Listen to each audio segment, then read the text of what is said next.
लेखा देना रे धनी के लेखा देना रे, रागी राग उचारते मुख गावत बहना रे, अस्थि घोड़े पाल की छोड़ी सब सेना रे।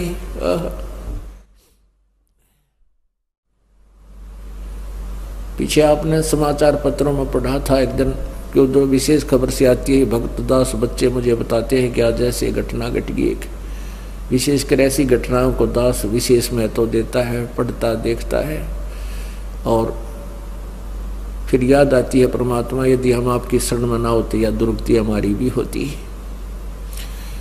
समाचार पत्र में आया था कि एक पोलैंड देश का पूरा कैबिनेट यानी प्रधानमंत्री और मंत्री और उसके सारे सपसलार जो उसमें बैठे थे सारे नष्ट हो गए। एक ही जहाज में थे, किसी का शोक व्यक्त करने जा रहे थे और आप भी विनाश को प्राप्त हो गए। उनकी कितनी आशाएं थी, क्या क्या उम्मीदें लगाए बैठे थे, ये करेंगे वो करेंगे, और जो ये करना था वो काम वो उनके याद भी ना आया। तो काल भगवान ने इस जीव को धोखे में रखा हुआ है, इसको इतना चौधरी पका दे है कि बस तू ही है, सब कुछ तू ही करेगा, यूं कर दूंगा, देश का उद्धार कर दूंगा, फलाना कर दूंगा। देश का उद्धार जब होगा जब तू अपना उद्धार की सोचेगा। अपने उद्धार की कहाँ से सोच होगी? सत्संग में आएगा। सत्संग में आने से नेक नीति अंदर उत्पन्न होएगी, दया बनेगी, भगवान से डर बनेगा, फिर वही व्यक्ति अपने देश और क्षेत्र का उद्धार कर सकता है। अन्यथा केवल कहन मात्र सीमित रह जाता है। जो राजा लोग भगवान से डरने वाले होते थे वो कभी अन्याय नहीं करते थे, अपने और पराये में वो अंतर नहीं समझते थे। उनके राज्य में कहते इतना शांति होती थी कि गाय और शेर, बकरी और शेर एक ही स्थान पर जलपान कर लिया करते थे। अर्थात शेर बकरियों को नहीं खाता था, फल आहार करता था। अपने आत्मा ये बातें सत्य हैं बिल्कुल। तो ऐसे उद्धार भी वही व्यक्ति कर सकता है क्षेत्र का जो स्वयं उद्धार हो। जो स्वयं उद्धार नहीं है फिर तो ये अपना कर्म ही भोग रहे हैं। जैसे परमात्मा कहते हैं, अगम निगम को खोज ले बुद्धि विवेक विचारे, उदय अस्त का राज मिले तो बिन नाम बिगारे। बहुत गहराई से विचार किया करो पुण्यात्मा इस परमात्मा की वाणी पर, तब आपका हृदय इस संसार से हटकर भगवान की तरफ चलेगा। और जिस लाभ को आप स्वयं प्रयत्न से प्राप्त करना चाहते हो वो आपको नहीं मिल रहा, उसको भी परमात्मा ही दिया करता है। जैसे हम कोई कार्य करते हैं, जैसे पहले क्या था, हाथ से आटा पीसा करती थी माई बहनें, और हाथ से ही पशुओं के चारा काटा करते थे। एक मशीन लगी थी जो हाथ से घुमाकर काटते थे, फरसे लगे होते थे। तो अब हमने पावर का कनेक्शन मिल गया, बिजली का, और बिजली से फिर वो कार्य कितना आसान हो गया। जो कार्य पावर कर सकती है, जितनी शीघ्र कर सकती है, वो मैनुअली नहीं कर सकता, नहीं हो सकता इतना। तो ऐसे ही जब हम परमात्मा की शक्ति से कनेक्टेड हो जाएंगे, हमने भगवान की पावर का कनेक्शन मिल जाएगा, ईश्वरीय शक्ति का हमें कनेक्शन मिल जाएगा, फिर हमारे कार्य बहुत आसानी से होंगे, गढ़े गढ़े होंगे। तो क्या बताते हैं कि अगम निगम को खोज ले और बुद्धि विवेक विचार, उदय अस्त का राज मिले तो बिन नाम बिगार। अब इसका एक उदाहरण देते हैं आपको। बेगार किसे कहते हैं? पहले हम सुनते थे, विशेषकर ये 3 व्हीलर से हुआ करते बड़े बड़े, तो वहाँ हमारे गांव से में सड़क बनी ही थी, वहाँ से वो 3 व्हीलर जाते थे, रोहतक या लाखन माजरे तक आते थे। तो उनमें से एक व्यक्ति 3 व्हीलर वाला ना दिख आया उस दिन। तो नेक्स्ट डे उससे दूसरे साथी पूछ रहे थे, भी कल क्या बात होगी, तू आया कौन नहीं? तो वो कहने लगा, कल मैं बेगार में फंस गया। बेगार क्या होती थी कि पहले पुलिस वालों के पास ये जीप जाप ना होया करती, ये इन्होंने किसी का व्हीकल पकड़ा, 2 डंडे मारे और सारा दिन घुमाए जाते, उसी से तेल डलवाते, उसका डीजल भी वो खुद डालता था, पेट्रोल के होते थे पहले। तो वो कह रहा था भाई 200 रुपये का तो पेट्रोल फूक दिया अपने घर पे, अपनी जेब से 200 रुपये का पेट्रोल लगा उस समय। आज तो मेरे ख्याल 20,000 का हो वो 200 रुपये का जो उस समय खर्च हुआ। 200 रुपये का पेट्रोल लग गया और सारा दिन इधर उधर, सुबह ले गए पकड़ के मुझे 4 बजे और शाम को रात के 12 बजे छोड़ा जाके, यानी दौड़ धूपता देश तक घनी चौनी घर में आई को ना, घर से ही वो पूंजी और बर्बाद करी, तेल घर अपने जेब से लगाया। उसको बेगार कहा करते थे। तो वो क्या करते थे 3 व्हीलर वाले, फिर अपना बांट लिया करते जी, एक आदमी का तो घनी बेगार पड़ जाएगी, वो बांट लेते थे। भी एक दिन कभी जरूरत पड़ा तो वो चला जाएगा, फिर जरूरत पड़ेगी तो तीसरा, यानी ऐसे कोई आपत्ति आती है तो अपना ये विकल्प निकाल लेता है पब्लिक, क्या करे। तो ऐसे उसको बेगार कहते हैं कि दौड़ धूपता देश तक नहीं, सारा दिन उसका पंजा टिका नहीं, टायर बाजता हंडेगा, कभी इधर चल कभी उधर चल, वो सब जगह घुमा लाए हैं, और चवन्नी का लाभ नहीं और बल्कि हानि होगी 200 रुपये की। इसको बेगार कहते हैं।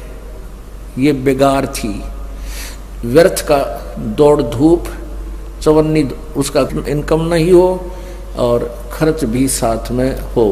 तो ऐसे कहते हैं अगम निगम को खोज ले, वो परमात्मा ऊपर सतलोक जाने वाले मार्ग पर, इस व्यवस्था पर तू एक गहरी नजर से सोच, विवेक के साथ सोच, उदय अस्त का राज मिले। यदि पूरी पृथ्वी का भी तुझे राज्य प्राप्त हो जा तो भी नाम बेगार। बेगार कैसे? राजा यदि भक्ति नहीं करता है, सत्य भक्ति नहीं करता है परम संत से लेकर, तो वो बेगार कर रहा है। बेगार कैसे कर रहा है कि अपने पिछले जन्म के पुण्यों का नष्ट कर रहा है,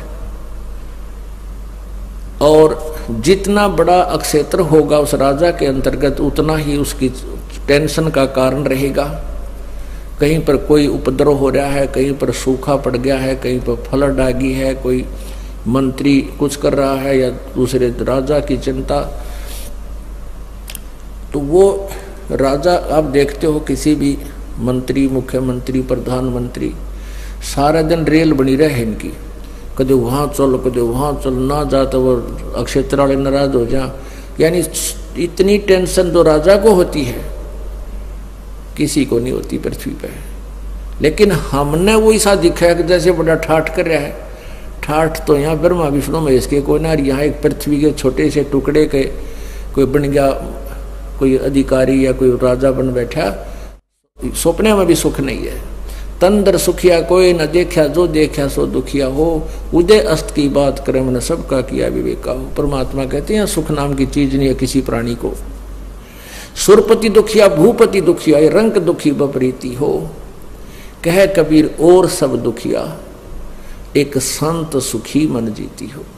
अगर यहाँ भी थोड़ा बहुत सराहत आपको चाहिए तो परमात्मा कबीर जी, परमेश्वर कबीर जी का इस दास के द्वारा उपदेश प्राप्त करके ही होगी, अन्यथा इस पृथ्वी पर वर्तमान में और कोई विकल्प नहीं है।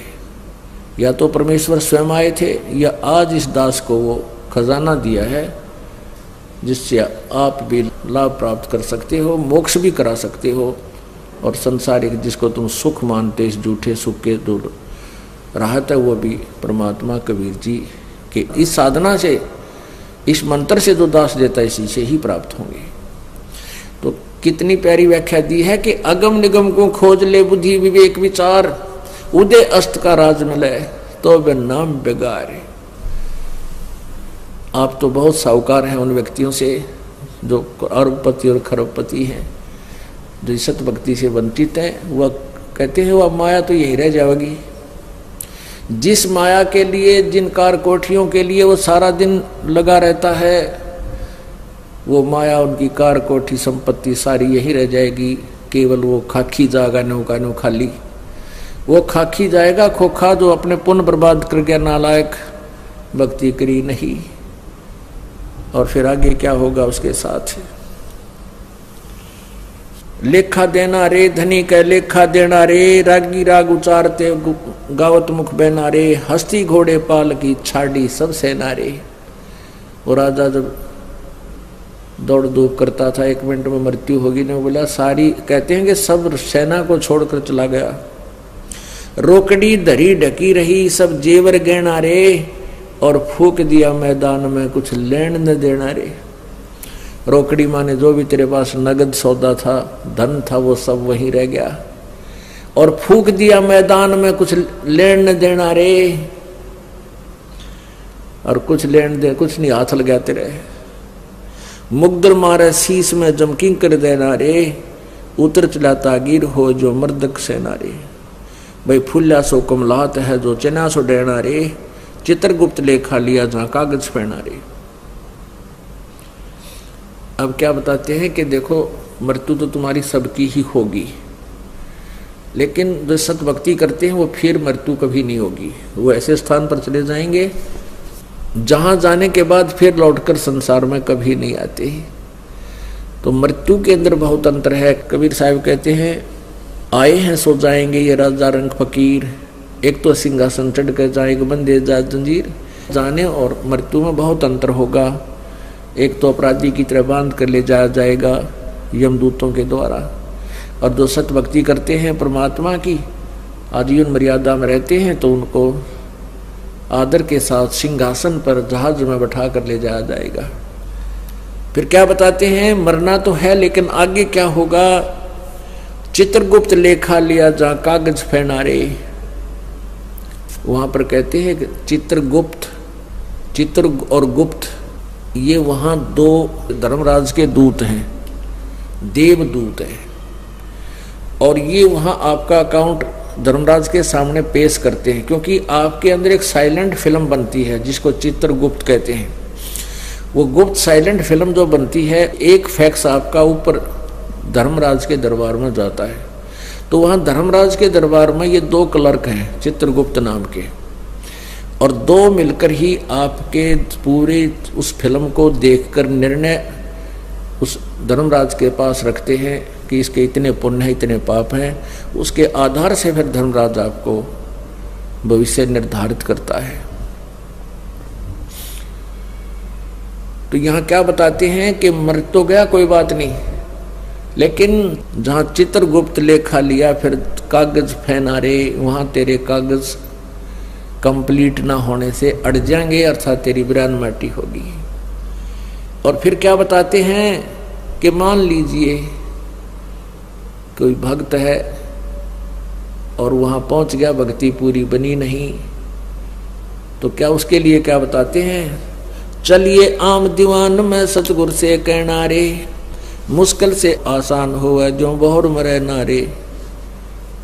चलिए आम दीवान में, आम खास आम दीवान 2 प्रकार के पहले दरबार लगा करते थे। तो कहते हैं चलिए आम दीवान में, यानी परमात्मा के सच्चे दरबार में जाइए, तेरा वहाँ फिर भक्ति मार्ग बढ़ेगा, सच्ची भक्ति मिलेगी, फिर तेरा जन्म मृत्यु कभी नहीं होगा। बोया अपना सब लोने पकड़ो मन ऐनारे, चरण कमल के ध्यान से छूटे सब फैनारे। प्रानंदनी संग है जाके काम देना रे, गरीबदास फिर आवही जो अजर जरे नारे। अब क्या कहते हैं गरीबदास साहिब जी, कह रहे हैं कि जो अजर जरेंगे नहीं, यानी जिनको पूर्ण विश्वास नहीं होगा जो हम कह रहे हैं, वो व्यक्ति भक्ति करते, हमारी भक्ति करते हुए भी फिर भी आ सकते हैं, जन्म मृत्यु हो सकती है। किनको? गरीबदास फिर आवही जो अजर जरे नारे, जिनको दृढ़ विश्वास नहीं होगा, अजर यानी पक्का और सही, यानी कारण तेरा जरी नहीं आ बात, जरना में विश्वास होना। जिनको पूर्ण विश्वास नहीं हुआ हमारी बातों पर, वो भक्ति भी कर रहे हैं, वो भी वापस आएंगे। यानी सभी मर्यादा पूर्ण करते हुए पूर्ण लाभ प्राप्त किया जाता है।